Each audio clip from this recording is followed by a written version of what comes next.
안녕하십니까. 12주차 특수교육학개론 제11장 의사소통 장애교육 교육에 대해서 한편 살펴보자 합니다.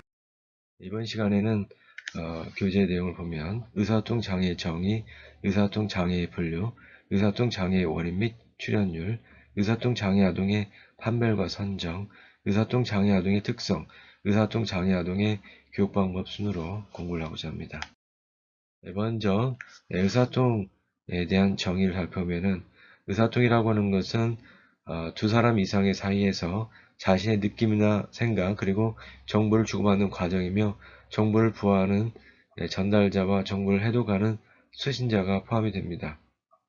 이때 정보는 언어적이거나 비언어적일 수 있고 상징이거나 비상징적일 수도 있겠습니다. 예컨대 표정, 눈맞춤, 목소리, 억양, 제스처 등을 들 수가 있겠습니다. 두 번째, 언어는 다른 사람과 의사소통을 위한 상징적인 구조체계를 말하는데요. 다시 말하면 자신의 생각과 느낌, 경험을 통한 정보를 표현하기 위해서 어떤 음을 규칙적으로 배열하는 것, 의문적, 형태적, 구문적, 의미적, 화형적 요소로 구성이 됩니다. 형태로 보면은 의문어는 말소리 및 말소리의 조합을 규정하는 규칙으로서 수용어는 말소리를 식별하고 피언어는 말소리를 만들고 분명하게 발음하게 합니다. 이 형태론을 보면은 단어의 구성을 규정하는 규칙으로서 수용어는 단어의 문법적인 구조를 이해하게 되고 피언어는 단어 내에서 문법을 사용하게 됩니다. 구문론은 단어의 배열, 문장의 구조, 서로 다른 종류의 문장 구성을 규정하는 규칙으로서 수용어는 문구와 문장을 이해하고 표현어는 문구와 문장 내에서 문법을 사용하게 됩니다. 내용은 의미론으로서 의미 단어 및 단어의 조합을 규정하는 규칙으로서 수용어는 단어의 의미와 단어 간의 관계를 이해하게 되고 표현어는 단어의 의미와 단어 간의 관계를 사용하게 됩니다. 사용을 보면은 화형론적 측면에서 사회적 상황에서의 언어의 사용과 관련된 규칙으로서 수용 언어는 사회적 상황적 단서를 이해하고 표현 언어는 다른 사람에게 영향을 미치기 위해서 언어를 사용하게 됩니다. 다음으로는 이제 말 구어인데요. 구어 산출에 의한 언어의 형성입니다. 언어를 표현하는 유일한 수단이 구어는 아니지만 예컨대 몸짓이나 손짓, 사인, 그림, 문화적 상징 등이 사용될 수가 있습니다. 구어는 가장 신속하면서도 효율적인 의사소통 방식입니다. 말소리는 분리된 일련의 4가지 과정인 호흡과 발성, 공명, 조음으로 이어진다고 볼 수가 있습니다. 다음 말의 산출기관 그림을 참고해 주기 바랍니다.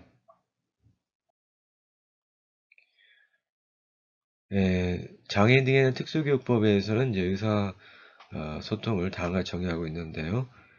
다음에 각 항목에 어느 하나에 해당하여 특별한 교육적 조치가 필요한 사람을 의미하는데요.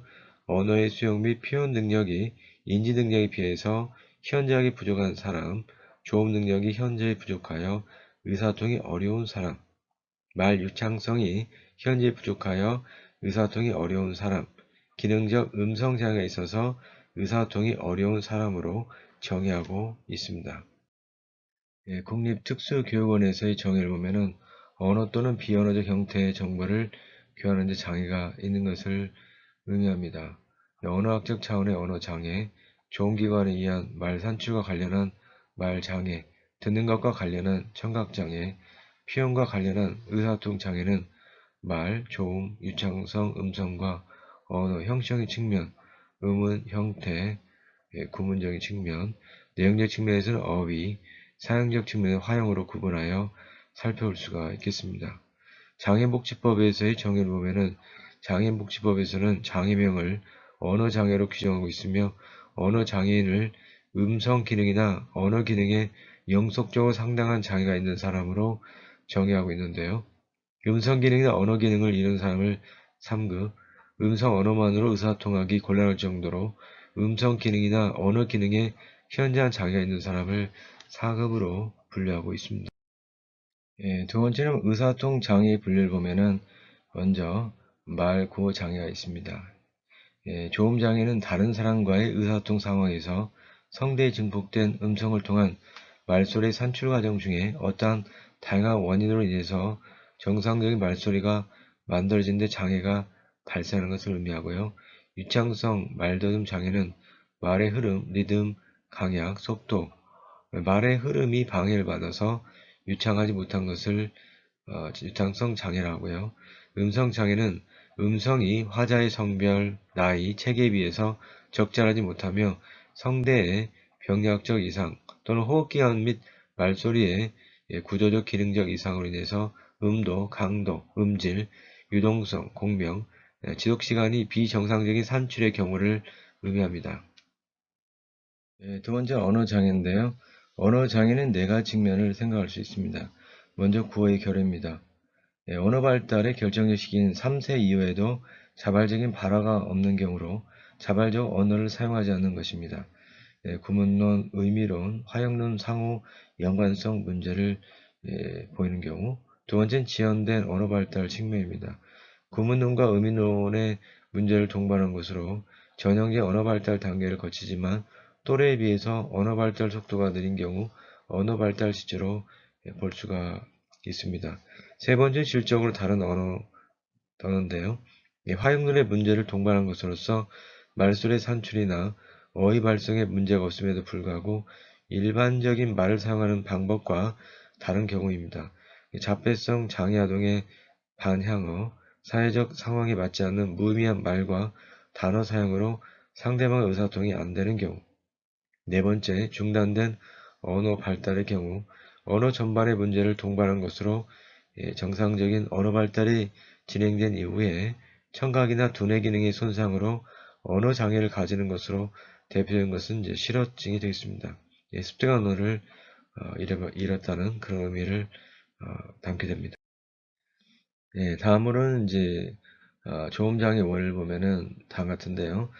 기질적 원인으로서 조음기관의 선천적, 예컨대 구개 파열이나 신경학적 원인, 혹은 후천적 요인, 예컨대 생후 뇌손상, 외상에 의한 구강구조의 손상으로 인해서 말을 산출하는 과정에서 관여하는 모든 입술, 혀, 치아, 입천장 등의 구강구조 이상이 있는 경우를 기질적 원인이라고 합니다.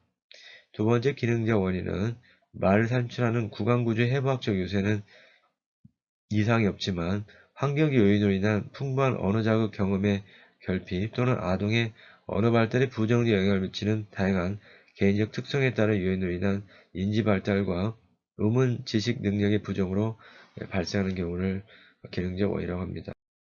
입장성 원인을 보면은 불안이나 공포 같은 심리사회적 요인이 있을 수 있고요. 명사나 동사 같은 내용어, 문장의 길이가 길고 익숙하지 않은 내용, 이런 심리 언어적 요인이 있을 수 있으며 유전과 중추신경계 이상으로 말소리에 대한 내적 처리 과정에서 생리학적 요인이 있을 수 있습니다.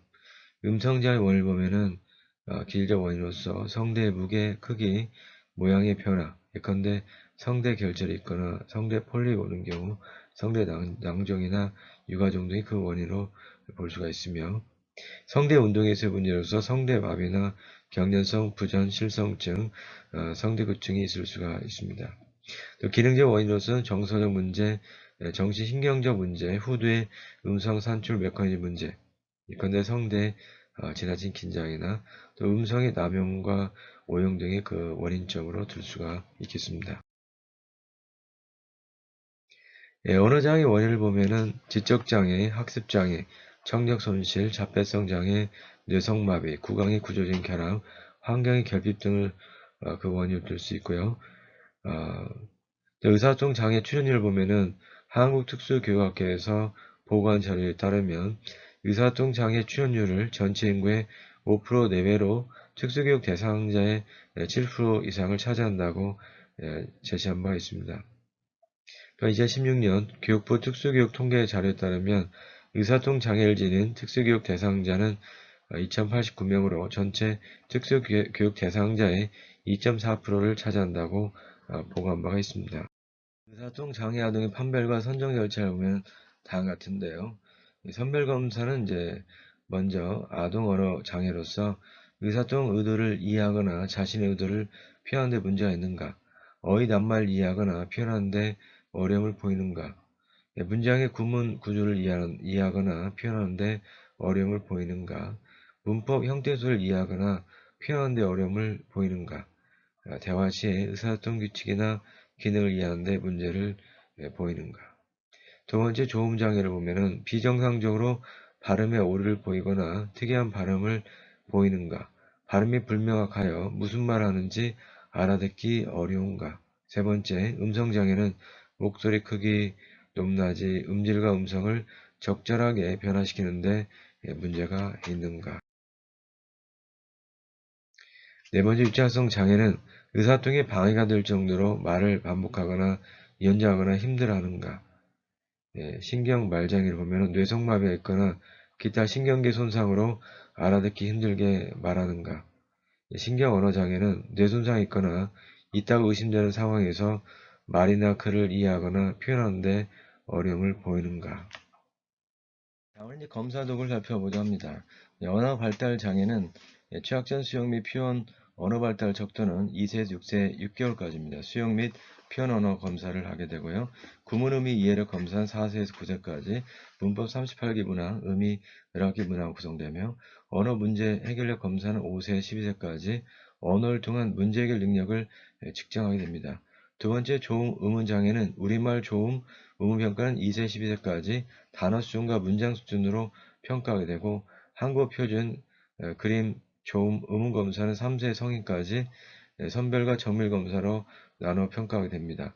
음성 장애는 주관적 평가로서 스트로보스코프 검사는 성대 진동, 마비 유무 등 청지각적 평가를 하게 되고 객관적 평가는 음성학 기기인 CSL, 아래 그림에 본 것처럼 메시피치, 말소리의 높낮이를 나타내는 기기, 공기 역학적 평가 등 의료 장비를 통해서 측정하게 됩니다. 유창성 장애는 파라다이스 유창성 검사 2, 아동의 성인까지 구호평가와 의사통 태도 영역으로 구성이 되어 있습니다. 다음은 의사통 장애 아동 특성을 보면은 조음 의문 장애의 특성을 살펴보자 합니다. 여기는 대치, 생략, 왜곡, 첨가 현상이 있는데요. 대치라고 하는 것은 목표 음수 대신 다른 음소로 바꿔 발음하는 오류입니다. 예컨대 아버지를 아버지로 표현하는 경우, 생략은 음절이나 단어에서 음소를 빠뜨리고 발음하지 않는 오류입니다. 아버지를 버지로 표현하는 경우, 왜곡은 말소리를 생략, 대체하지는 않지만 정확하지 않아서 그 소리를 식별하기 어렵게 발음하는 오류입니다. 아버지를 아바지, 첨가, 필요없는 다른 음소를 추가하여 발음하는 오류입니다. 아버지를 아바버지, 뭐 이렇게 표현하는 경우를 줄 수가 있습니다.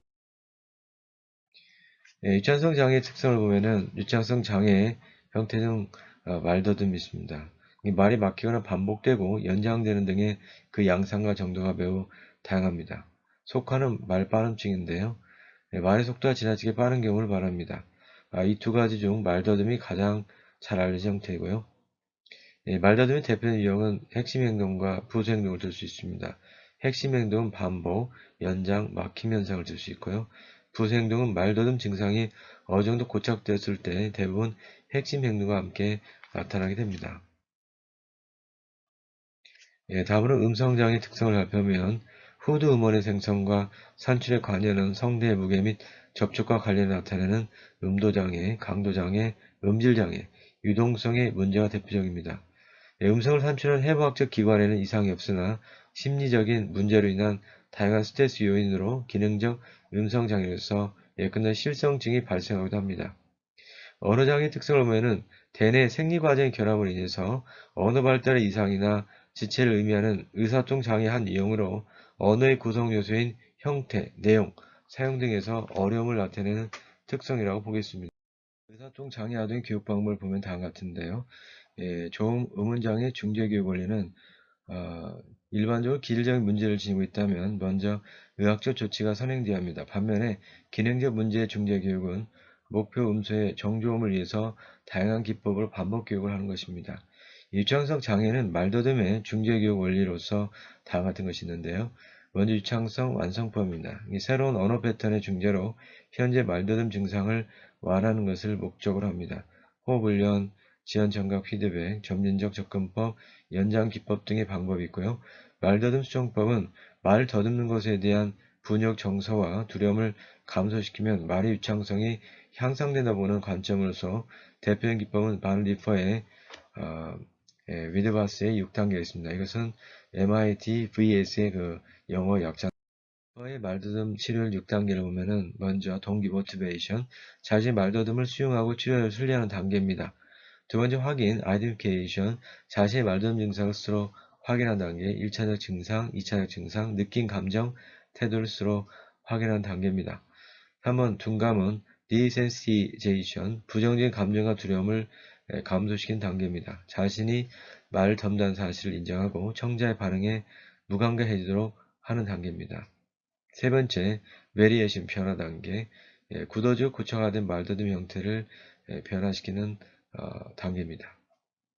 다음에 접근 단계, 어프락시메이션, 말더듬의 증상을 취소, 이끌어내기, 준비하기, 기법을 사용해서 쉽게 더듬는 말더듬 형태로 접근해 나갑니다. 다음은 이제 마지막 안정, 스타빌라이제이션, 다른 장소와 환경에서의 일반화, 치료실 밖에서의 효과를 검증해보는 단계로 나눠볼 수가 있습니다. 다만 음성장애 중재교육 원리를 보면 일반적 발성기관의 조직이나 구강구조로 인해서 비정상적인 음성이 발생한다면 먼저 외과적인 치료나 수술을 받아야 하고요. 그 다음에 개인에게 적합한 음성을 만들기 위한 학습이 이루어지며 주로 직접 교수법이 사용되고 있습니다. 음성장애 중재교육 중 문제를 해결하기 가장 좋은 방법은 음성관리, 촉진 접근법이 일반적이라고 보겠습니다. 다음은 언어장애 중재교육 원리를 보면 수용어나 표현어의 향상 방법입니다. 문법적으로 정확한 문장의 사용을 일관성 있게 시범을 보이고 말을 듣고 이해하는 수용언어 면에서 어려움을 겪는 아동에게는 과제를 제시할 때 요점만 간단히 전달해야 하며 자신의 생각을 표현하는 표현언어 면에서 어려움을 겪는 아동에게는 개방적 질문보다는 폐쇄적 질문하는 것이 도움이 됩니다. 또한 단어의 의미를 다양한 보기를 사용해서 가르치게 되고요. 새로운 어휘를 가르치는 수수께끼와 실물을 활용하며 동사나 전치사 등의 단어를 가르칠 때는 신체를 활용할 수가 있게 됩니다. 다음은 이제 환경 중심의 자연적인 중재교육을 보면은 재밌는 자료를 제공하거나 원하는 것을 닿지 않은 곳에 두는 경우, 부족한 상황을 연출하는 경우, 선택의 기회를 갖는 경우, 도움이 필요할 때 지원하는 경우, 예상하지 못한 상황이 일어났을 때, 뭐 이런 여러 가지 6가지 전략을 통해서 아이에게 언어를 더 할 수 있는 기회를 갖게 하는 경우입니다. 여러분들 고생 많으셨습니다. 감사합니다.